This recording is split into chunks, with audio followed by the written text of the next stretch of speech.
In this video, we will cover adding a new topic, which is going to be using the upload option for new topics. So what we're going to do is we're going to be going into our content area. And when you go into content area, you actually have got multiple choices across the top here. We're going to choose new topic. And the topic we're going to choose is actually upload a new file. When I click on upload new file, it's going to ask me to choose the module I need to store it in. I can either store it in existing or create a new module at the spot. Now, normally people end up adding a title in here right away. Now, for myself, I choose to browse for the file first, and I'm going to browse for my file. It's located inside my Class 1 folder. It was very nice for me to have all that stuff organized ahead of time before I started uploading content because it makes it a lot more efficient. So I've chosen where I'm going to get it from. I'm going to choose my file. I'm going to choose my lecture, and it's a Word document, so it's got DOC at the end. I'm going to click on Open, and the file's inside of there. Now what I want to do is I want to put that file's name actually in the title. So if I click and drag to my right, the last option inside of here is actually the file's name. So if I click on this again, now every time you click on it, by the way, it's going to want to try to open it. So you just have to close it, click on it, drag to the end, and I'm going to use my Control C and my Control V. On my Mac, I use Command C and Command V. So I'm going to click on highlight it. And it's pasted inside of there. And now I don't need a short name. I'm going to hide my enumeration. Now one of the things I want to note is the fact is that when I just plain click on the Save button, which is just off screen here, if I click on Save, notice that I haven't set the destination for this. So if I'm just uploading files, and many of us are familiar with just uploading files, if I just literally upload files, I'm going to just hit Save now.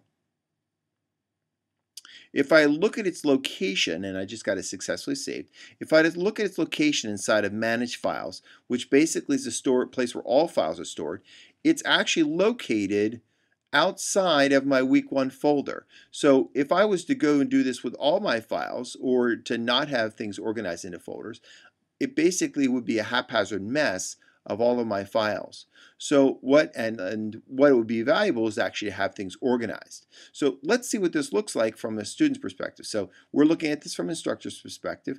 If I go up to Content, go to View Content, notice that it actually has got two different icons here, one which is a PDF and one which is a little Word document. And if I click on my file now, it basically pops up a little dialog box saying, would you like to download it? And that's really an important thing.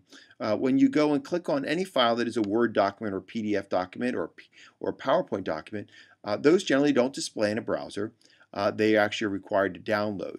So it's something to keep in mind. Are you going to always have your files that you upload, download for the students? There may be options for how we change really how we do that. So let's look actually at what happens with our content. So right now, we know that that file that we just uploaded as a new topic worked out perfectly fine, and that's a pattern that we've used in the past. I'm sure many of us have uploaded files that particular way. However, really there is no sense of organization when I look behind the scenes. If I ever have to change this file or ever have to locate this file behind the scenes, well, it's actually just kind of dumped in there. There is no organization for it. Now, I can go into Manage Files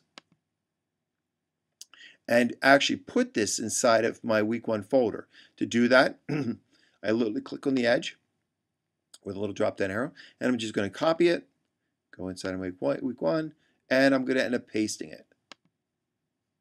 Okay, and there's the file. It's pasted inside with my other files. And then I'm going to go back to my folder outside, and I'm going to delete it. Delete it on the one on the outside. It's saying cannot be undone. That's perfectly fine because I already got it stored inside of my week 1 folder. Okay, so let's see what happened though when I moved that file from its original location.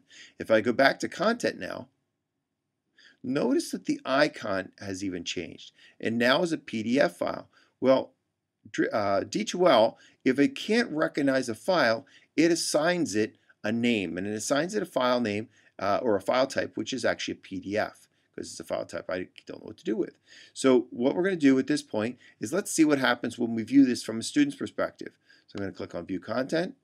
If I click on this, everything looks like it's normal. Well, notice that I don't have anything displaying here, and I can click on this a million times. It's not going to change anything.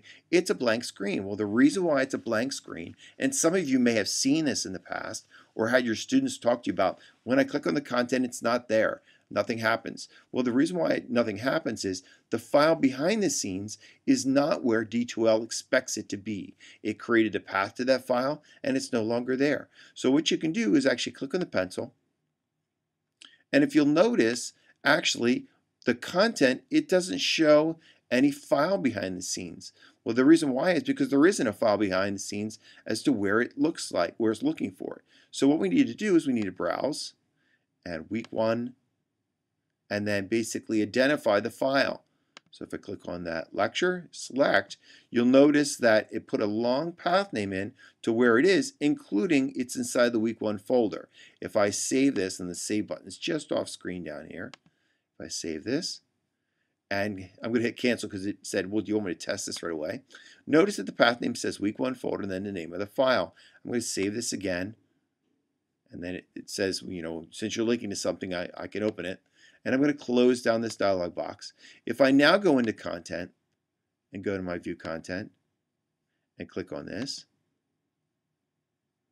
notice that it pops up. So what we've done is we've fixed the link to the file, and we've also taken and stored it in the proper location. Well, there's a much faster way of doing this. Notice this took about 6 steps to complete. Well, there's a much faster way of doing this by literally just doing that path when we start off with. So let's go back to content. We're going to upload another file. So I'm choosing new topic, and I'm going to choose to upload a new file. And this is probably the upload new file I'm sure that many people have got experience with. And I'm just going to, just to speed up the process, I'm just going to call this one test upload. And I'm going to browse. I'm going to find my file. I'm going to grab my PowerPoint here.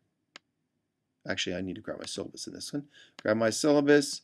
Click on open, okay? And this time, instead of just hitting the save button, which is down here on the lower right, I'm actually going to choose the destination. If I choose the destination and set it to be week 1, and select the path, notice the path includes that week 1 folder in it. Now if I save that file that I've just browsed for, it's going to give me a path, and it shows me the path, week 1 folder, and then it's stored inside that location.